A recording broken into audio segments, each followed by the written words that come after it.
Ever wondered what keeps combat sports safe and what doctors actually do before the first bell rings? Well, if you want to work ringside, you need to know how to perform a real pre-bout physical. Today, I'll show you how it's done, step by step, using real-life footage from a Bridgetown boxing event here in Southern California, and the exact USA boxing protocols every ringside doc should know. Are you a physician trying to get up to speed before your first event? Well, this is for you. Maybe you're a seasoned doc looking to refine your process. You'll pick up something new here. Or maybe you're a parent of an athlete, wondering what kind of care your child would get at ringside. If so, then stick around. You're gonna love this. I'm Dr. Yomi Adeyemi, board certified urgent care doc and ringside physician.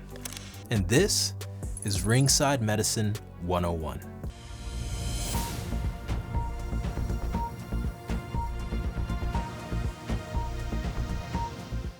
Enjoying the video? Yeah, I know. Me too. But listen, really quick. More than 90% of you guys watching this right now aren't even subscribed. Now, I'll be honest with you guys.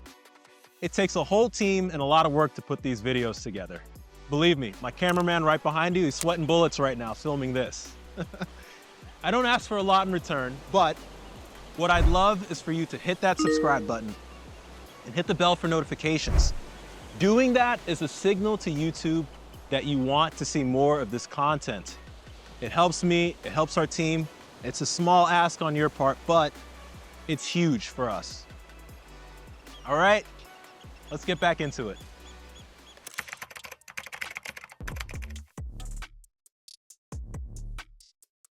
Now here's where it all begins. USA Boxing's annual physical requirement. You see, before any athlete can compete, they have to complete a full pre-participation physical exam on this official form, signed and dated by a licensed physician. This form covers every major system: the eyes, ears, and throat, cardiac and pulmonary exam, neurologic status, reflexes, and prior head injuries. Also musculoskeletal injuries, including hands, wrists, and joints, plus detailed questions on past concussions, surgeries, allergies, medications, and even skin infections. This is about establishing a medical baseline. If a boxer's physical form isn't current, meaning done within the last 12 months, or isn't signed properly, which happens, they're not allowed to fight. No exceptions. The official USA Boxing physical form spells all this out in detail. But that's not all. On the day of competition, every athlete still gets a focused pre-bout physical. Now this is the subject of this video. And what it is a rapid check based on the same medical priorities as the annual form, but tailored to detect any changes since the last visit. New injuries, symptoms, illness, or anything that would make competition unsafe tonight. The annual form is the foundation, but the pre-bout physical is the last safety net before competition.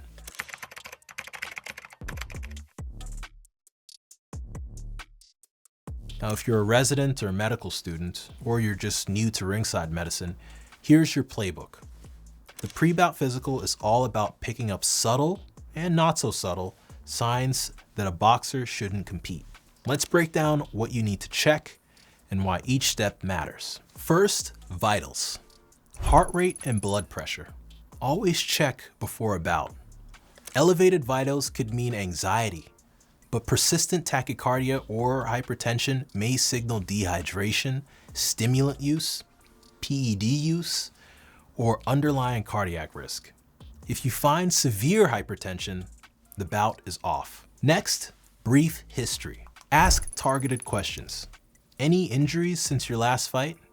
Feeling sick today? Taking any new medications or supplements? Look for new headaches, dizziness, chest pain, or any symptoms that could compromise safety. And pro tip, don't just accept, "I'm fine, doc." Get specifics. Head and neurologic assessment. Level of consciousness. Is the athlete alert and oriented? Speech. Listen for slurring or delayed responses. These can be a red flag for recent concussion or hidden head trauma. Gait and balance. If they look off walking up to you, check further. Eyes. Pupil exam. Equal, round, and reactive. Vision. Quick check. Can the boxer see well out of both eyes? Any blurred vision, double vision, or photophobia should be flagged. Periorbital injuries. Look for fresh swelling or bruising from recent sparring. Mouth and jaw. Mouth guard check. The mouth guard must fit snugly. Loose guards are dangerous. Teeth and mucosa. Inspect for loose teeth, cuts, or oral lesions. Jaw movement. Have them bite down or open and close fully. Pain or limitation could indicate a recent jaw injury or fracture. Hands and wrists. Inspection and palpation. Boxers will try to hide hand injuries from you. Gentle palpation for tenderness, swelling, or deformity are key. Ask them to make a fist. An inability is a red flag. Heart and lungs. Auscultation. Listen for murmurs, extra heart sounds, or arrhythmias. Noisy venues can make this tough, but always try. Lungs. Wheezing or abnormal breath sounds.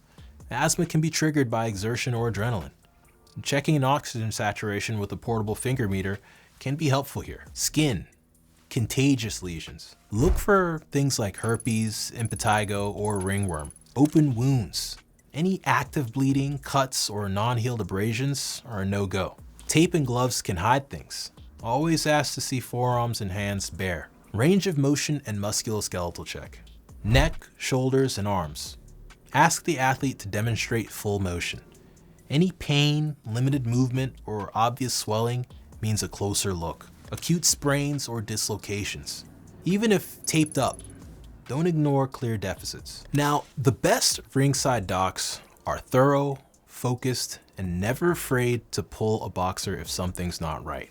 The pre-bout exam isn't about slowing down the show. It's about protecting lives, careers, and the integrity of the sport.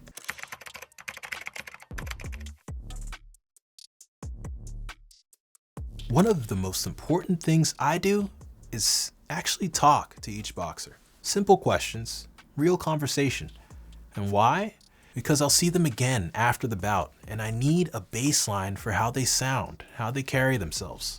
Subtle changes in speech or mood can be the first clue to a concussion or a more serious brain injury.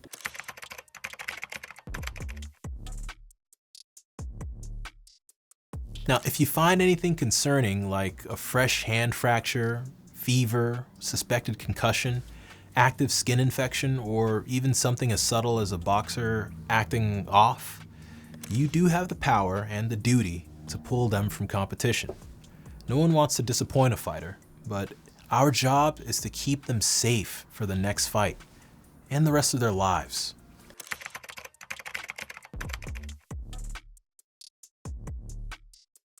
I see a lot of smart, well-intentioned doctors make the same mistakes over and over when they first step into ringside medicine. That's why I'm making these videos. Here are the pitfalls you can't afford to make, plus a few hard-earned lessons that might save you and your fighters.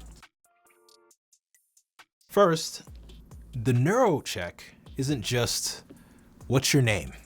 Or a quick handshake. Always check for subtle changes. Slowed speech, flat affect, trouble following conversation, or even a boxer who suddenly doesn't make eye contact. If you saw them earlier and they're suddenly off, you're looking at a possible brain injury. Pro tip, if the room is noisy or the boxer is distracted, ask them to recite the months backwards or perform rapid alternating hand movements. You'll catch deficits that basic Q&A might miss. Now, boxers are sometimes masters at hiding hand pain. They'll tell you it's just a bruise until you palpate and they wince. You miss a metacarpal fracture and that fighter could lose a career. Pro tip, always compare both hands side by side. Subtle swelling, knuckle flattening, or differences in grip strength are clues you'll only catch with a real hands-on exam. Now, a single missed herpes lesion or staph infection can bench half the card and put other athletes at serious risk. So skin checks can get rushed more than anything else. A pro tip here is gloves, hand wraps, and even athletic tape can cover up ringworm or small wounds. So ask fighters to roll up their sleeves and show you both hands and forearms, even if they say they're fine. Now, I've seen new docs get intimidated by coaches, promoters, officials, or even by fighters with a big following. Don't let the moment rush you. It's your license and your reputation, and most importantly, the athlete's safety that are at stake here. A final pro tip, have a polite but firm script ready. My job is to keep everyone safe.